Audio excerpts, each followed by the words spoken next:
Right. Madireddy Srinivasa Reddy గారు, అధికారులు అవినీతికి అక్రమాలకు తెరలేపారు. ప్రధానంగా రెవెన్యూ శాఖలో భూ కబ్జాలకు యథేచ్ఛగా తలుపులు తెరిచారు. మొత్తం ఈ వ్యవస్థలన్నిటినీ వాటిని మళ్ళీ సరిచేయబోతున్నాము అంటూ 100 రోజులు టార్గెట్ పెట్టుకుంటున్నట్టు నిన్న ముఖ్యమంత్రి చంద్రబాబు నాయుడు ఒక ప్రకటన చేశారు.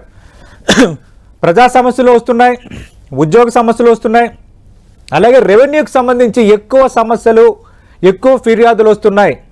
రెవెన్యూ శాఖలో విచ్చలవిడి అవినీతికి పాల్పడ్డారు, విచ్చలవిడిగా అక్రమాలకు పాల్పడ్డారు. వీళ్ళ లెక్కలని తేలుస్తామని నిన్న ముఖ్యమంత్రి అంటున్నారు. నమస్కారం అండి సతీష్ గారు. ముందుగా మీకు, పెద్దలు చెంగల్రాయుడు అన్న గారికి, మన 10 టీవీ వీక్షకులకు అందరికీ కూడా శుభోదయం. Good morning sir. Chandrababu Naidu గారు లేదా కూటమి ప్రభుత్వం సూపర్ 6 6 గ్యారంటీల అమలు అసాధ్యం కాబట్టి ప్రజల్ని డైవర్ట్ చేయటానికి ఇలాంటి కుయుక్తులను పన్నుతా ఉన్నారు, ప్రజల దృష్టి మరల్చడానికి. ఇప్పుడు ఎక్కడైతే కేసులు, రెవెన్యూ కేసులు అని చెప్పేసి చెప్తా ఉన్నారు, ఇలాంటి రెవెన్యూ భూదోపిడి జరిగింది అని చెప్పేసి ఒక దుష్ప్రచారాన్ని చేసి అధికారంలోకి వచ్చారు కాబట్టి దానిని నిజమేనని ప్రజలను నమ్మించాలి అని చెప్పేసి చేసేటటువంటిదే తప్ప, ఇప్పుడు ఉదాహరణకి కేసుల రీఓపెన్ అంటున్నారు సార్ వీళ్ళు.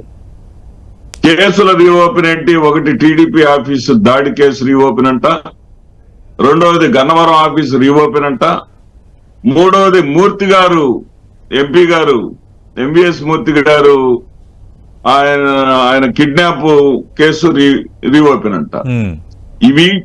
ఇవన్నీ ఈ కేసుల రీఓపెన్ గురించి ఇక్కడ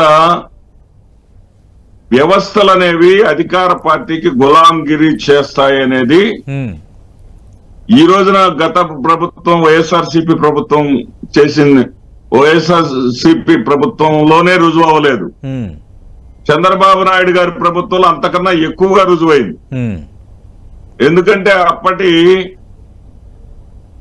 ఎలక్షన్ కమిషనర్, రాష్ట్ర ఎన్నికల కమిషనర్ అయినటువంటి నిమ్మగడ్డ రమేష్ కుమార్ గారు 2018లో జరపాల్సినటువంటి ఎన్నికలను, స్థానిక సంస్థల ఎన్నికలను ప్రజాస్వామ్య స్ఫూర్తికి విరుద్ధంగా చంద్రబాబు నాయుడు గారి సూచనల మేరకు ఎన్నికలు జరపకుండా వాయిదా వేశారా లేదా?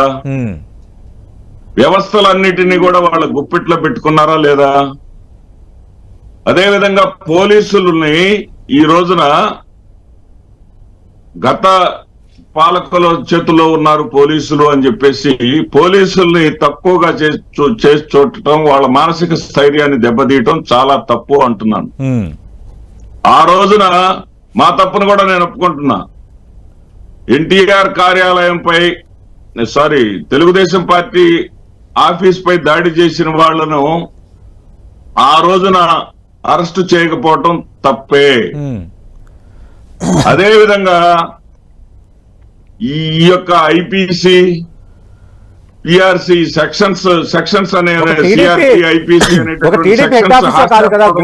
గన్నవరం, అలాగే రాయలసీమలో కొన్ని ప్రాంతాల్లో చాలా చోట్ల టీడీపీ కార్యాలయాలపై దాడులు జరిగాయి కదా.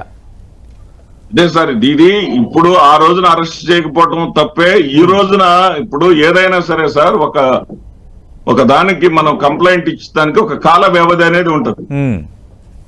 సాధారణంగా ఏ అంశానికైనా సరే ఇంత కాల వ్యవధి అయిన తర్వాత దాని మీద దృష్టి పెట్టడం అంటే, ఆ రోజు అరెస్టు చేయకపోవటం ఎంత తప్పో, ఈ రోజు మళ్ళీ వాళ్ళని అరెస్ట్ చేయాలని చూడటం కూడా అంతకన్నా పెద్ద తప్పు అనే విషయం తెలుగుదేశం తెలుసుకోవాలి. తెలుగుదేశం పార్టీ ఇది వెండెట్టా పాలిటిక్స్ కోసమే మేము ఈ పనులు చేస్తున్నాం అనేది ప్రజలు అనుకుంటున్నారు. మేం కాదు, ఇక్కడ మేము ఆరోపణ చేయట్లా. ప్రజలు ఈ ఆంధ్రప్రదేశ్ రాష్ట్రంలో చదువుకున్న వాళ్ళు, పిహెచ్డి చదువుకున్న వాళ్ళ దగ్గర నుంచి కూడా సామాన్య కూలీలు, అదేవిధంగా ఏ అక్షర జ్ఞానం లేని వాళ్ళు కూడా ఈ ప్రభుత్వం ఇచ్చినటువంటి హామీలు అమలు జరపడం. అంటే మాదిరెడ్డి గారు, ఖచ్చితంగా ఈ హామీల అమలును డైవర్ట్ చేయడానికే ఇలా చేస్తున్నారు అంటున్నారు. అది నేను ఖచ్చితంగా చెంగల్రాయుడు గారిని అడుగుతాను. కానీ మీ హయాంలో తెలుగుదేశం పార్టీ కార్యాలయాలపై దాడులను సమర్థించుకుంటున్నారా? అది కరెక్ట్ అని అంటున్నారా? దాడులు ఏదైతేగా చేసి అప్పుడు సరైన చర్యలు తీసుకోకుండా ఇప్పుడు ప్రభుత్వం ఆ కేసులు రీఓపెన్ చేస్తే పొలిటికల్ వెండేట అంటే అప్పుడు మీరు దాడులు చేయడం అది పొలిటికల్ వెండేట కాదా? అప్పుడు మీరు దాడులు చేయడం కరెక్టా? ఇది వ్యవస్థలను నిర్వీర్యం చేయటం అంటాను నేను. అప్పుడు పోలీసులు వాళ్లే, ఇప్పుడు ఉన్న పోలీసులు వాళ్లే.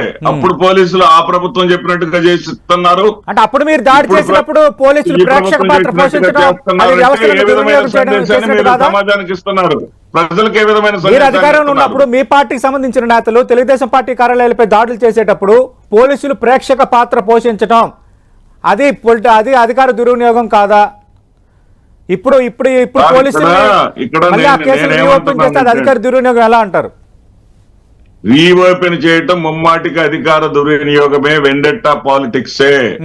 ఎందుకంటే ఆ రోజున పత్రికా స్వేచ్ఛ గురించి, టీవీల స్వేచ్ఛ గురించి బ్రహ్మాండంగా ఉపన్యాసాలు ఇచ్చారు. ఈ రోజున 10 టీవీ, TV9, సాక్షి టీవీ, NTV గ్రామీణ ప్రాంతాల్లో రావట్లేదు. మా నగర ప్రాంతాల్లో అంటే మాకు అందరికీ కూడా ఇవి ఉన్నాయి, డిష్ యాంటీనాస్ ఉన్నాయి, మాకు వస్తున్నాయి. కానీ గ్రామీణ ప్రాంతాల్లో ఎవరైతే వాళ్ళు సప్లై చేస్తారో వాళ్ళ మీద మెడ మీద కట్టి పెట్టి ఈ ప్రసారాలు, ఈ 4 ఛానల్ ప్రసారాలు చేయడానికి వీల్లేదు అన్నారు. ఇది ఇష్యూస్ ఏమీ లేవు అంతగా. శ్రీనివాసరెడ్డి గారు, మీరు ఏమీ జరగలేదు, చేతిలో తీసుకోలేదని మీరు అంటున్నారు. మొత్తం జిల్లాల వారీగా, నియోజకవర్గాల వారీగా కొన్ని కేస్ స్టడీస్ ని, కొన్ని ఇష్యూస్ ని ఏకరవ పెడుతున్నాం. మనం చూసాం చెంగల్రాయుడు గారు ఎక్కడెక్కడ ఏ విధంగా చేశారనేది. చంగల్రావు నాయుడు గారు అసలు రెవెన్యూ శాఖ అవినీతిగా పాల్పడలేదు మీ హయాంలో. ఈనాడు ఆంధ్రజ్యోతుల్లో రాసినటువంటి కథనాలని ఇక్కడ మళ్ళీ రిపీట్ చేస్తున్నారండి. మరి మదనాపల్లి ఘటనపై మీ సమాధానం ఏంటి సార్? మాదిరెడ్డి గారు అదే నిజమైతే మదనాపల్లి ఘటన పైన మీ సమాధానం ఏంటి? రెవెన్యూ శాఖ ఎంత దారుణంగా నిర్వీర్యం చేశారో మదనాపల్లి ఘటన ఉదాహరణ నిన్న స్వయంగా ముఖ్యమంత్రి చంద్రబాబు నాయుడు చేసిన ప్రకటన. ప్రభుత్వం చూపిస్తున్నటువంటి ఉత్సాహం ఏదైతే ఉందో, మదనపల్లి విషయంలో వాస్తవంగా బాధితులుగా వచ్చినటువంటి వాళ్ళు కేసు స్టడీ కింద కేసు మా భూమి దెబ్బతిన్నదండి అని చెప్పిన వాళ్ళు 9 మంది మాత్రమే. వీళ్ళు వందలాది మందిని అక్కడ ప్రొజెక్ట్ చేశారు. అది ఒక డైవర్షన్ పాలిటిక్సే. అక్కడ కూడా ఏదో జరిగిపోయింది అనేటటువంటి ఒక విషయాన్ని చెప్పటమే. ఇక్కడ నాకు కోతవేటు దూరంలో అమీనాబాద్ అనే ఊరుందండి. అమీనాబాద్ ఊర్లో నీరు చెట్టు కార్యక్రమం కింద చుట్టూ చెరువు కట్ట మీద కాస్త మట్టి పోసి దాని పేద ఆ కట్ట పైన కొబ్బరి చెట్లు నాటి 70 కోట్ల బిల్లు చేసుకున్నటువంటి చరిత్ర తెలుగుదేశం పార్టీ. అవినీతికి చిరునామా ఏదన్నా ఉందంటే తెలుగుదేశం పార్టీ. 2 ఎకరాల పొలం నుంచి లక్షల కోట్లకు అధిపతి ఎవరైనా అయ్యారంటే చంద్రబాబు నాయుడు గారు. ఈ రాష్ట్రంలోని ఏ చిన్న పిల్లవాడిని అడిగినా చెప్తారు అవినీతి గురించి, భూ కబ్జాల గురించి. తెలుగుదేశం పార్టీ వాళ్ళు మాట్లాడితే దెయ్యాలు వేదాలు వాళ్ళు ఇచ్చినట్టుగా ఉంటుందండి. అది చెంగల్రాయుడు గారు లాంటి పెద్దలకు వర్తించదు. కానీ తెలుగుదేశం పార్టీలో ఉన్న వాళ్ళు అక్కడ దాకా ఎందుకండి? అమరావతి భూ కుంభకోణం సంగతి ఏంటి? దాని మీద విచారణ జరపమనండి. అమరావతిలో అసైన్డ్ ల్యాండ్స్ ఏ విధంగా చేతులు మారింది, వేల కోట్ల రూపాయలు ఎట్లా చేతులు మారింది. మీరు 2019లో ఆ తర్వాత కూడా ఇదే ఆరోపణ తెలుగుదేశం పార్టీ వాళ్ళ చేతుల్లోకి ఎలా వచ్చింది? వీటి మీద విచారణ చేయమని మమ్మల్ని ఎక్కడ విచారణ చేయని ఇచ్చారు సార్? వీళ్ళు గ్యాగార్డర్లు తెచ్చుకొని అసలు విచారణ చేయనీయకుండా వాళ్ళు వ్యవస్థలు మేనేజ్ చేస్తే అసలు కనీసం విచారణ కూడా చేయనీయకుండా వ్యవస్థలు మేనేజ్ అడుగుతున్నా. గత ఎన్నికల్లోనూ ఆరోపణలు చేశారు. అదేవిధంగా ఒక ముఖ్యమైన విషయం, ప్రభుత్వం 5 ఏళ్ళు మీరే ఉన్నారు, ఖచ్చితంగా ఈ ప్రశ్న తలెత్తుంది కదా. అమరావతిలో భూ కుంభకోణం జరిగింది, రియల్ ఎస్టేట్ కోసం చేతులు మారాయి అని ఆరోపణలు చేసినప్పుడు మీరు ఏం తేల్చారన్న ప్రశ్న కూడా ఆటోమేటిక్ వస్తుంది కదా. అవును సార్, మేము ఎంత కష్టపడ్డా గానీ అక్కడ ఉన్నటువంటి సుప్రీంకోర్టు స్థాయికి వెళ్లి గ్యాగ్ ఆర్డర్ తెచ్చుకున్నారు వీళ్ళు. విచారణ జరగడానికి వీలు లేకుండా గ్యాగ్ ఆర్డర్ తెచ్చుకున్నారు. తర్వాత సుప్రీంకోర్టు ఇది చేసింది వాళ్ళని కూడా అసలు విచారణ జరగకూడదు అంటే గ్యాగ్ ఆర్డర్ ఇవ్వటం ఏంటి అని కూడా వాళ్ళని ప్రశ్నించడం జరిగింది. ఎక్కడ ముందుకు పోనిచ్చారు సార్ వీళ్ళు? ప్రతి దానికి బిల్ అని వేస్తారండి, ప్రజా ప్రయోజనాల వ్యాజ్యం అని వేస్తారు. వందలాది వ్యాజ్యాలు వేసి పరిపాలన ముందుకు సాగకుండా వీళ్ళు అడ్డుపడినటువంటి విషయం వాస్తవంగా వీళ్ళు అర్థం చేసుకోవాలి. ఇక్కడ ఏంటంటే వినతులు విపరీతంగా వస్తున్నాయని చెప్తా ఉన్నారు. ఉమ్, జగన్మోహన్ రెడ్డి గారి దగ్గరికి చంద్రబాబు నాయుడు గారు, పవన్ కళ్యాణ్ గారు, లోకేష్ గారి దగ్గరకు వచ్చిన దానికన్నా ఉమ్, కొన్ని రెట్లు ఎక్కువ మంది వస్తా ఉన్నారు. ఉమ్. రోజుకి 1000 మందికి తగ్గకుండా జగన్మోహన్ రెడ్డి గారి కార్యాలయం మాదిరెడ్డి గారు ఇది కూడా కంపారిజన్ చేసుకుంటారా? ఇది కూడా కంపారిజన్ చేసుకుంటారా? ఇదే ఎక్కువ వినతులు వస్తున్నాయి, ఎక్కువగా వినతులు వస్తున్నాయి. ఆ వినతులకు సంబంధించి అందరూ అమరావతి రాలేరు కాబట్టి జిల్లాల్లో మంత్రులు, నియోజకవర్గాలు, ఎమ్మెల్యేలు వినతులు పరిష్కరిస్తారు. దానికి ఒక టార్గెట్ టైం పెట్టుకున్నాము, దానికి ఒక స్పెసిఫిక్ గా ఒక కార్యాచరణ రూపొందిస్తున్నాం. ఇది నిన్న ముఖ్యమంత్రి స్పష్టం చేసిన మాట. నేను కూడా విన్నాను సార్. దాన్ని కూడా మీరు కంపారిజన్ చేసుకుంటారు. జగన్మోహన్ రెడ్డి కలవడానికి ఎక్కువ మంది వస్తున్నారు, చంద్రబాబు నాయుడు, లోకేష్, పవన్ కళ్యాణ్ కలవడానికి తక్కువ మంది వస్తున్నారు. Is it correct? ఈ టైంలో విషయం చెప్తాను సార్ సతీష్ గారు, ఒక విషయం చెప్తాను. మా ప్రతిపాడు కాన్స్టిట్యున్సీలో చంద్రబాబు నాయుడు సామాజిక వర్గానికి చెందిన వాళ్ళు దళితుల భూములను ఆక్రమించుకోవడానికి వాళ్ళు సిద్ధమైతే, కూటమి అధికారంలోకి వచ్చిన వెంటనే వాళ్ళు సిద్ధమైతే, అక్కడ ఉన్నటువంటి శాసనసభ్యుడు దళిత సామాజిక వర్గానికి చెందినటువంటి మాజీ ఐఏఎస్ రామాంజనేయులు గారు ఆ దళితుల వైపు నిలబడ్డారు. దళితుల వైపు నిలబడితే ఈ పంచాయతీ చంద్రబాబు నాయుడు గారి దగ్గరికి వెళ్ళింది. చంద్రబాబు నాయుడు దగ్గరికి పంచాయతీ వెళ్ళింది కాబట్టి వీళ్ళు వెనక్కి తగ్గారు. చంద్రబాబు నాయుడు గారి దగ్గరికి కానీ పంచాయతీ వెళ్ళకపోయి ఉన్నడితే ఈ రామాంజనేయులు గారిని కూడా పక్కకు నెట్టేసి వాళ్ళు ఈ పాటికి దళితులందరినీ తోసి చేసేవాళ్ళు.